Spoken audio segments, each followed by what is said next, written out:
Hello everyone. In this video I'm going to be explaining how to permanently recalibrate, how to permanently fix a dysregulated central nervous system. So one of the kind of core problems, what I call the first problem area of PTSD, is having a dysregulated nervous system. I refer to it as overactive physiology. And what's basically happening is that your sympathetic nervous system, which is often referred to as your fight or flight response, is being triggered too frequently or too easily, or it kind of just might be on all the time, like a little bit or maybe a lot of it. And what that feels like is going to vary somewhat, because if you have alexithymia, which is the technical term for having emotional numbness and the inability to identify or feel sensations in your body, it's going to feel different. And so I didn't even know that emotions were something that you were supposed to feel in your body until I started to fix my alexithymia. And so before I did that, what it felt like, I just felt really amped up, and it was almost more of a psychological thing in a sense. And I felt really amped up, and it's like I was ready for a fight, like I wanted to fight. I was on edge, and it made it really difficult to be present and to just like enjoy being, you know, like with my kids at the beach or whatever, right?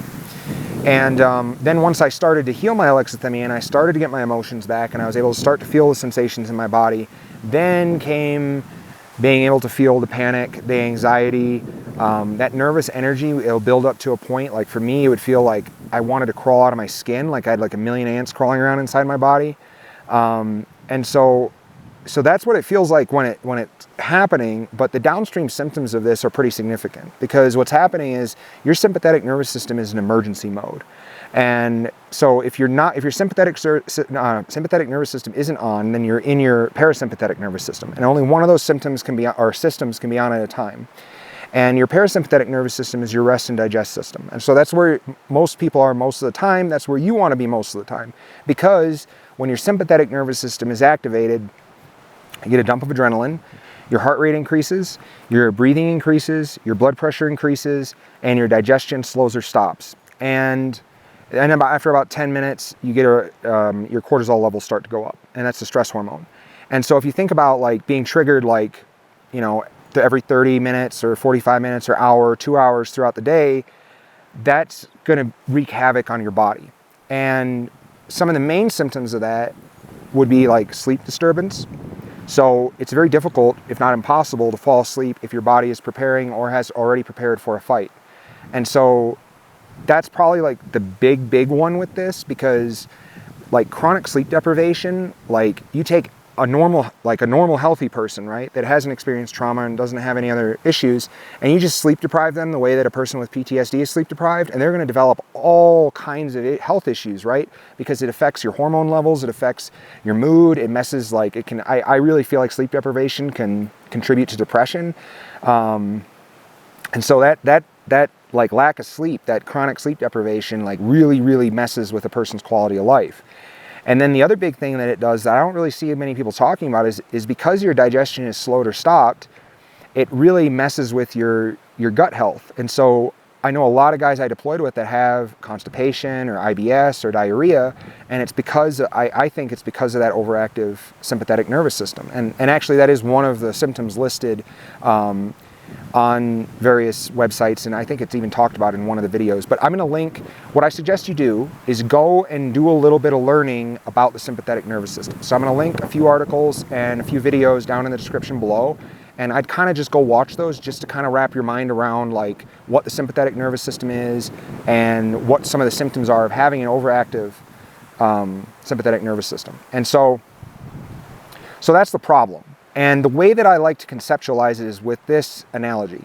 So if you are racing a manual car, like a stick shift from a stoplight, like from a dead stop, what you do is you push the clutch in all the way, you shift into first gear, and then you push the throttle, the gas pedal down until it's at about 4,000 RPMs.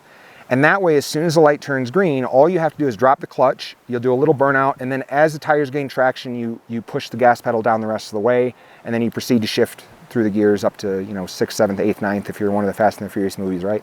And so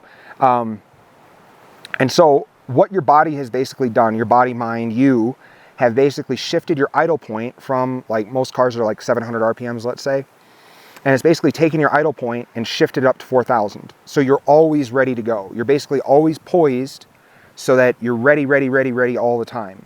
And by being ready all the time, that actually has like real survival advantages, right? Like if you're in combat, reacting to an ambush half a second faster or a quarter of a second faster can literally mean the difference between life or death, right? Because like if you're being ambushed, usually the leader of the ambushers will initiate with a shot, right? And so then everyone else on the ambush line reacts to that shot. And so you're also reacting to that first shot, right? So you're racing your ambushers to cover, basically. And so literally a quarter of a second might be the difference between getting caught out in the open and being behind cover. And so it makes sense, this like heightened like preparedness as a survival mechanism, right? But so where does hypervigilance fit into this, right? So the way I think of hypervigilance is that it's a combination of this problem of overactive physiology combined with having heightened situational awareness. And so you might wonder, well, why don't you just call the first problem area hypervigilance? And it's because this part over here, the heightened situational awareness for combat veterans, this is like situational awareness is a point of pride. It was like a suit of armor, and it's really what kept us alive, right? And so to decrease that, to let that go, is actually quite difficult. And I think that's going to be a challenge for a lot of guys and girls. But and it's because like you really feel like that's something that you need. And so to talk about that as a problem, a lot of people aren't going to think of that part of it as a problem.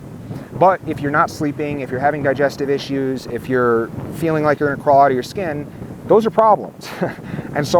And the reason that I'm talking about this second thing, this heightened situational awareness, is that my sense of it is that in order to reduce this problem, so in order to get your idle point to go down, you need to reduce your situational awareness. And so that doesn't mean like permanently, it just means that start paying attention. So there's three things I'm going to suggest that you do to permanently recalibrate your nervous system. The first thing is mindfulness/awareness. It's kind of however you want to think about that. But what you're going to do is you're going to start tuning into your body. And you're going to start paying attention to it. Are you in your fight or flight response? Are you in your parasympathetic nervous system? How are you feeling right now? Is your heart beating really fast? Do you feel panic? Do you feel anxiety? And so if you have alexithymia, I'm going to make 3 videos that are going to go along with this one. One of them is going to talk about how I fixed alexithymia using like a certain type of meditation.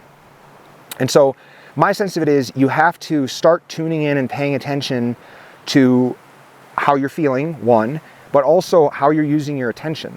Because if you're scanning for threats, and if you're thinking about threats and potential threats, and you're doing things like sitting with your back to the wall in a restaurant, and you're combat parking because you want to be able to pull out of the King Supers as fast as you can, you know, in case something goes down, and you're doing all these different things, the problem with that is that when you're using your attention to scan for threats like that, what you're doing is you're signaling your nervous system that it's in a dangerous environment. At least that's my sense of it. And so what I had to do was intentionally reduce my situational awareness in order to recalibrate my idle point. And so one of the things you want to do is start paying attention to, like, how are you using your attention? And how are you thinking about your environment? And how are you behaving? So like, for a long time, I would hear a noise in the middle of the night and I would grab my pistol and I would go check it out. But I was doing that like 3 or 4 times a week. And so like that behavior just reinforces that you're in a dangerous environment, right? And I should have probably stopped and been like, is this reasonable? Like no one's breaking into my house, you know? And what eventually happened was I just got to the point where I was so sick of dealing with all these problems that I was just like, you know what? If tonight's the night someone comes in and gets me, oh well, I don't care anymore. Because I was so sick of having a dysregulated nervous system, of not getting sleep, of having digestive issues, of just feeling just not good, you know? And so then the second thing that we need to do is create a new normal. And what I mean by a new normal is we want to start paying attention to how we're feeling, and we want to start keeping our bodies in our parasympathetic nervous system. And so what we're basically going to do is when we start feeling triggered, we're going to use different techniques, and that's the second video I'm going to make to go along with this one, to get us into our parasympathetic nervous system. And so there's a few different things you can do. Breathing is a really good one. If you practice meditation enough, then you'll be able to just kind of shut your thinking mind off, and that can also help, especially if you like are stuck on a thought loop, thinking like if you had an intrusive thought or a nightmare and you woke up and now you're can't stop thinking about this thing, right? The ability to just stop thinking is something you can learn through meditation, so that can be useful. Hot baths trigger your parasympathetic nervous system, and so you can only have one system on at a time, right? So if you jump in a hot bath, boom, you're out of your sympathetic nervous system. And then there are techniques to activate your vagus nerve, and so I'm going to make another video about those things. But what we're going to do is we're going to start trying to use different techniques to keep ourselves in our parasympathetic nervous system. And so, because what we're wrestling with here, the part of ourselves that we're trying to recalibrate can't be reasoned with. It's like my girlfriend adopted a dog that for the first 2 years of its life was like horribly abused. So the dog legitimately has PTSD, which it's kind of ironic that I'm, like really, really into PTSD and understanding it. And my girlfriend has a dog with PTSD, but the dog literally will like shriek if I walk past it too quickly, or if someone startles it or something. And sometimes it will just sit on the couch and like shake.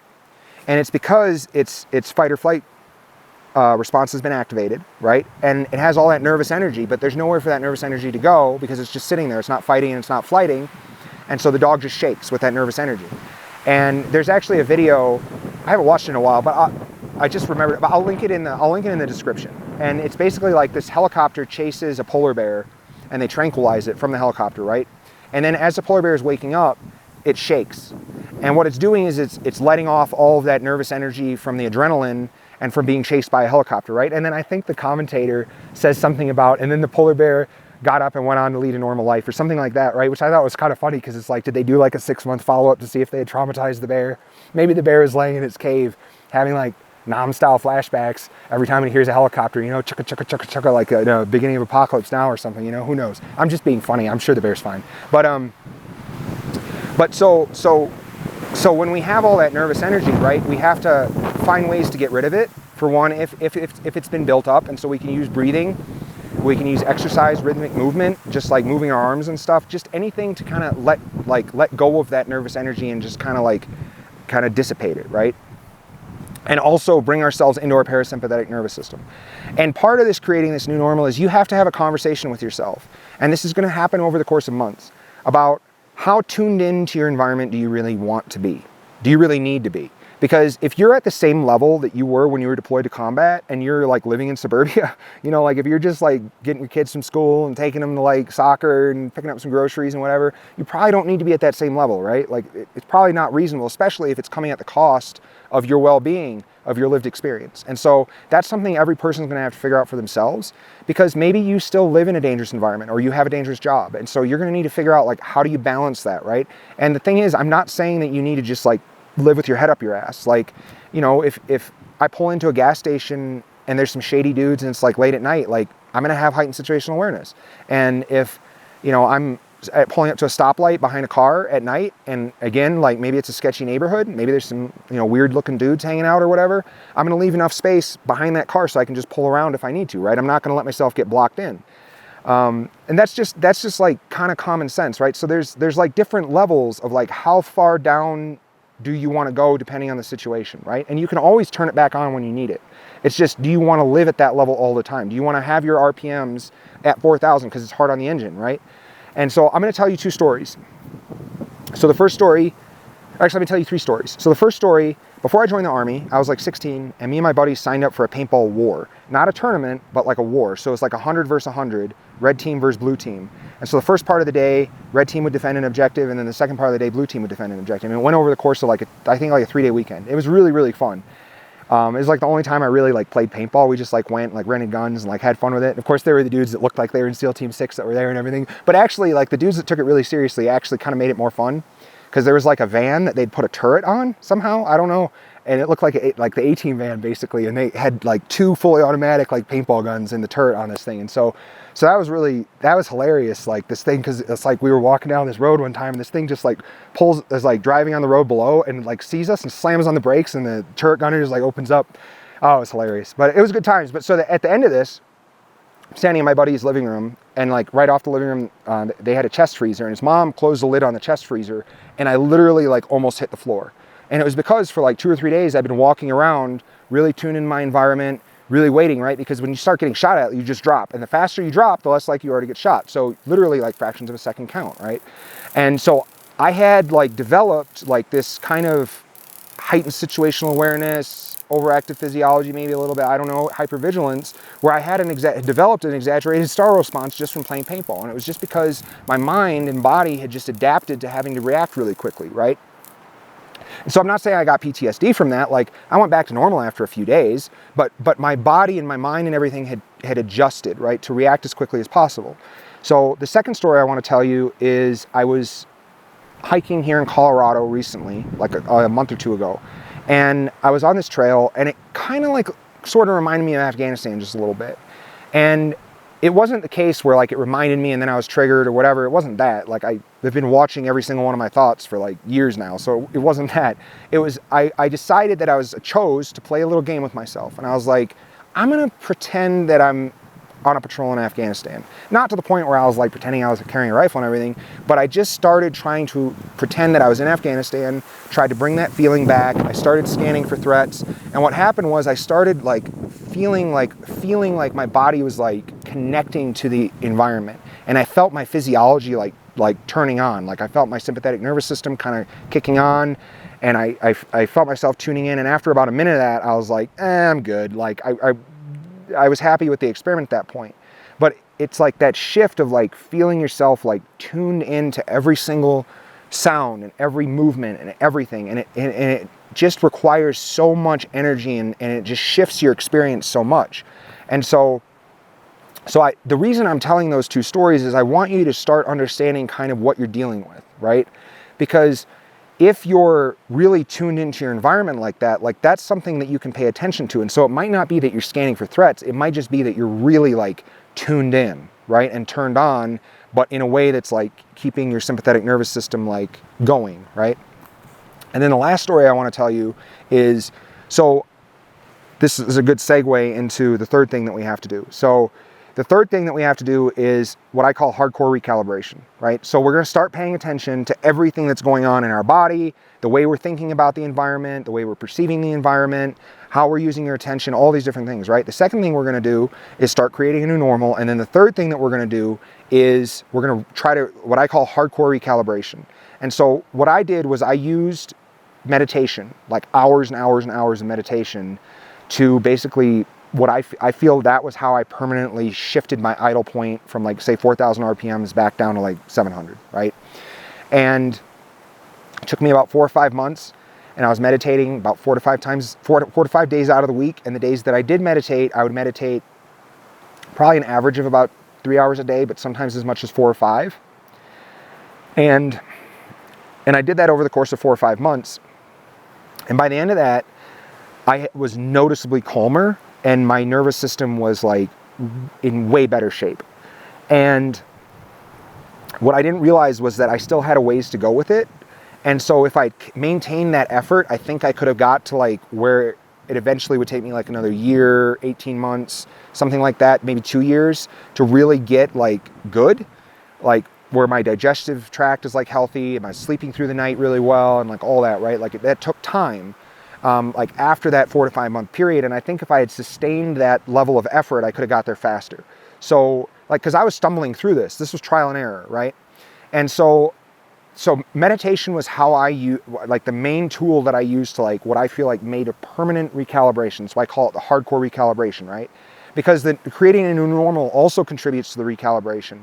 But like doing this intense work with meditation or yoga, there's actually a study, I'll link it in the description, and they looked at yoga's ability to improve heart rate variability. And heart rate variability is a way to measure the health of your nervous system. So it's a balance between your parasympathetic and your sympathetic nervous system. So there is a scientific study that shows that you can use yoga to permanently recalibrate your nervous system. So I'm not just like making all this up. And so I actually wasn't aware of that study when I did all this, or I probably would have used yoga more. But yoga is the second. So there's three tools that you can use that, like hardcore recalibration, right? The first one's meditation. That's the one I primarily used. The second one is yoga. And yoga is actually 3 things. So it's the pose or the stretch, the physical, like how you're positioning your body, right? And then the second part of it is the breathing, because there's conscious breathing that goes with it. And then the third thing is actually meditation. So you're actually meditating when you're doing yoga, depending on like how you're doing it and everything, right? And so So yoga is the second one, and then the third one is neurofeedback. And what I think is happening, like the mechanism maybe that's allowing for permanent recalibration, is when you enter into a meditative state, your brainwaves actually shift. And the same thing happens with neurofeedback. And I've never done neurofeedback, so I can't speak on it personally, but in the book, The Body Keeps the Score, it's described by someone that has extensive experience with meditation as being like meditation on steroids, because it's specifically designed, neurofeedback, to shift your brainwaves into those same patterns. And so I think, I'm not sure because I don't know for certain, but I think it's that shift in brainwaves that facilitates the permanent recalibration. So I know meditation and yoga work. I think neurofeedback would also be an effective tool to use. The thing is, I'm going to advocate strongly that you use a lot of meditation. I'm not saying it has to be the main thing or all of it, but the reason for that is meditation actually can help with the other problem areas. And I'll talk about that in the meditation video I'm going to do. And also, meditation is a good way to help you learn how to tune into your body, which is very important for this, because if you really have a lot to heal, you're going to have alexithymia. Like, I think my sense of it is that as you increase the severity of PTSD, you get to a range where alexithymia becomes more and more common until it's 100%. So like once you get to like severe PTSD, like everyone's going to have alexithymia. I think. I don't know. Let me know in the comments. The last story I want to tell is, so my daughter, when I was doing all this meditation, right? During this period, I realized, or I thought that my heightened situational awareness was maintaining my overactive physiology. So I was like, okay, I'm going to let go of my situational awareness. And I have 2 daughters, and they both kind of on and off as they were growing up would play this game where they would jump out and try to scare me, right? So they'd hide behind the couch or a door or something, right? And then as I was walking by, they'd jump out and try to get me. And literally, they could never get me because I don't let my kids win. I'll help them win, but I won't let them win, right? And so during this period, my younger daughter decided that, you know, because kids go through phases, and so they get really interested in something for like a week or 2 or 3, and then they forget about it for a while, and then they get back to it, right? So she got into a phase where she wanted to start playing this game again, and the first time she tried, she got me. And the next time she got me, and the next time she got me, and the next time she got me. And I had reduced my situational awareness so much that she was finally able to consistently win at the game. And it wasn't necessarily that she'd gotten better. I mean, I'm sure she had, but she also had an older sister who also played this game. It was that I had reduced my situational awareness. And I really, really believe that that was a crucial aspect of recalibrating my nervous system, of recalibrating that idle point and bringing it back down. So to recap everything, we're trying to fix our nervous system. In order to do that, we have to reduce our situational awareness. So we're not telling our nervous system to stay heightened, right? So we have to kind of reduce both of them together. And then there's 3 things that we're going to do to try to make a permanent shift in our idle point, right? To bring it from that 4,000 RPMs down to that 700. First thing is pay attention to everything that's going on, how we're using our attention, what's going on in our body and all that, right? The second thing is to create a new normal. So we're going to start using our attention and our thought patterns and all that to try to bring ourselves into an environment that we perceive as maybe safer, right? And the other thing we're going to do is pay attention to our nervous system and try to, every time we feel ourselves triggered, try to bring it back down, right? Try to bring that idle or that RPM, right, back down, right? And the last thing is some form of hardcore recalibration. And I really believe that if a person that is experiencing, overactive physiology, has a dysregulated nervous system, I really, really believe that if a person puts effort into doing these 3 things, that they will see progress. And what I would invite you to do is try these things out and then post about them on the Rethinking PTSD subreddit. Because what I'm trying to do with the subreddit is like build up a community and build up a lot of knowledge, right? And so imagine if like 100 people go and try doing this and they all report their results back, right? It's like some people probably won't be successful, but maybe there's a pattern in why they're not successful, because maybe they're not doing something that all these other people are doing. Hopefully you guys are finding these videos useful and interesting. I got, like I said, 3 more videos related to this one coming. I got one on fixing alexithymia, one on meditation, and one on, you'll see, it'll be a surprise. Thanks for watching.